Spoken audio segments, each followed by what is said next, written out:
મગફળી માટે સર્વશ્રેષ્ઠ પાયાનું ખાતર એટલે કે સરદારનું એપીએસ ખાતર, જેમાં ટ્રિપલ પાવર એટલે કે 20% નાઇટ્રોજન, 20% ફોસ્ફરસ અને 13% સલ્ફર હોય છે. નાઇટ્રોજન 20%, જે છોડની ડાળીઓ અને પાનનો વિકાસ કરે છે અને તેમાં રહેલો નાઇટ્રોજન સંપૂર્ણપણે એમોનિકલ સ્વરૂપમાં છે, જેથી તે જમીનમાં નીચલા થરમાં ઉતરી જતો નથી અને લાંબા સમય સુધી છોડને મળી રહે છે.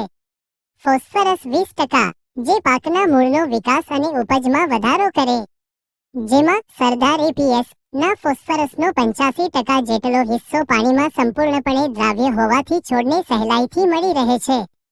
સલ્ફર 13%, જે મગફળીમાં તેલની ટકાવારી વધારે છે, પ્રોટીન, હોર્મોન્સ અને ક્વોલિટીમાં સુધારો કરે છે.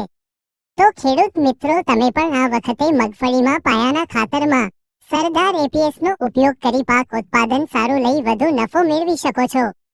તો સરદાર એપીએસ ખાતર મેળવવા માટે તમારા નજીકના સરદાર ડેપો કે અધિકૃત રિટેલરનો સંપર્ક કરો.